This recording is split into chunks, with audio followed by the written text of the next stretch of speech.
We typically don't want anyone to know if we're going through a rough patch. For people like us who deal in creativity, our mental state is a huge part of our operating system. It's hard to function creatively if we're struggling mentally or emotionally.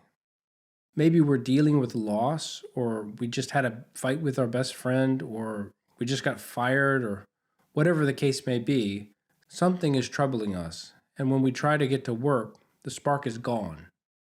We've all been there. It can be incredibly hard to stay creative when we're struggling mentally or emotionally. Life happens. But in our line of work, the show must go on, or so they say. And I know about this from a variety of perspectives. If you're new here, welcome to Keep the Flow. I'm Scott McLemore, a drummer and composer living way up north in Iceland. I've toured throughout the US, Canada, and Europe, released 5 albums of my own music, and I've been involved in various creative pursuits, including working in graphic design and writing about creativity. In these episodes, I look under the hood of the creative process to keep our creative engines humming. Some people have an easier time than others compartmentalizing, taking the negative feelings or emotions and putting them in an imaginary box on the shelf. I'm not one of those people. When things aren't right, I can physically feel it in my body. Usually it has to do with letting somebody down, disappointing somebody I care about. I'm feeling guilty, and then it's time to go and play, but the feeling won't go away. I play the gig, but it's uninspired. I'm going through the motions. But it doesn't have to be that way. We can take steps to improve our mood and overall mental health. It's easy to forget that in the moment. Sometimes I think about the saying, what goes up must come down. But what goes down pretty much just stays down. Although I guess it could bounce. It depends on what it is. We factor in the weight and velocity. Okay, look, my point is, when we're down, it's work to lift ourselves back up. It takes effort. Our brains are negatively biased. We pay much more attention to the bad things we experience and gloss over the good things. When we're down, our instinct is to ruminate on it, to really soak it in. Here's the thing though, engaging in creativity is associated with improved mood and overall mental health.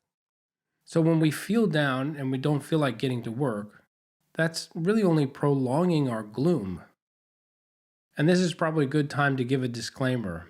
This is not medical advice, and if you are struggling mentally or emotionally, you should talk to a mental health professional. My degree is in music, so that ain't me. I'm just sharing my thoughts and experiences as a creative person. So here are 4 factors to keep in mind while navigating our need to create when we're struggling. There are many benefits that creativity gives us with regards to mental health. I think the most consequential is a sense of control. When we feel down, there's a notion that something has been done to us or something has happened that's caused us to lose control of the situation. We're dealing with emotional fallout, and fear is in the driver's seat. The part of our brain called the amygdala that deals with threat assessment and fear is in overdrive. And our prefrontal cortex, which deals with logic and reason, gives up control. But creativity puts us back behind the wheel. We get to make the decisions in the creative space. Uncertainty in other parts of our life can derail us. But when we embrace the uncertainty in our creativity, we conquer it in a way. We reclaim agency over some part of our life, which gives us a better chance of getting perspective over whatever is distressing us. Another factor is environment. Sometimes it's not always possible, but we need to be able to escape to someplace conducive to our creativity. For me, that could be going early to the school where I teach, or in a pinch, just locking myself in the bathroom to think. However, in most cases, I can just come down here to work if I need to. We all need varying amounts of alone time. And when I figured out that I need alone time, like really need it, and I don't have to feel guilty about needing it or taking it, that was a game changer for me. It doesn't mean that we don't care about our family or friends. It actually means that we can be more present when we're with them. So don't be afraid to claim your alone time. Anyway, it was a big deal for me.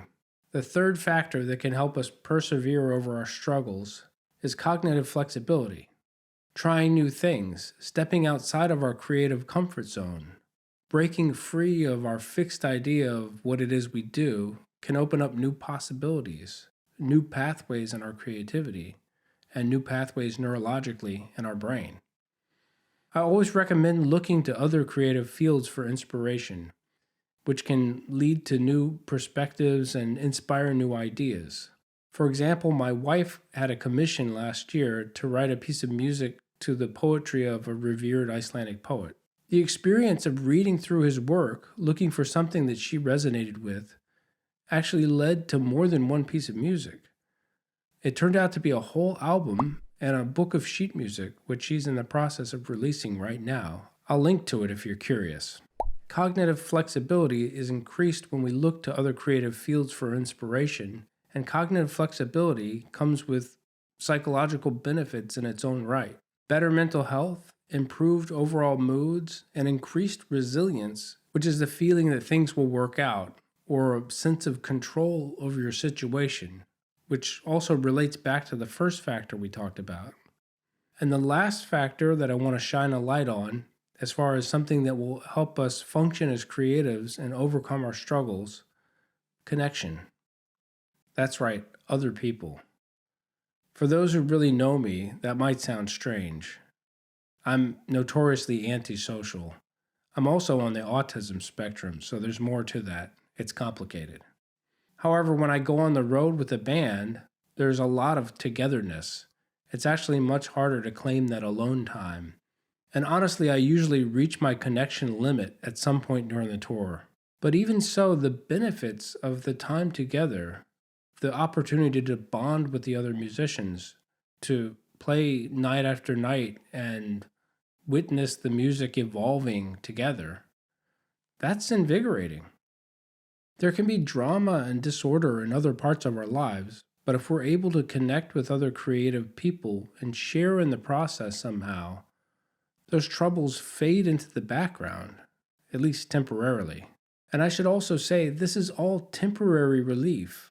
Whether we're reclaiming agency in our creative lives or finding reprieve in a creatively conducive space, or activating our cognitive flexibility by trying new things, or sharing in the creative experience by connecting with others, none of that is going to make our problems go away.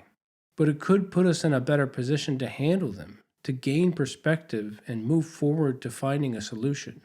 Do me a favor and hit that thumbs up and subscribe. You might also be interested in this video I made about how to handle when we feel like quitting. That's all I've got for today. Thanks so much for hanging out. I'll catch you in the next episode. Until then, keep the flow.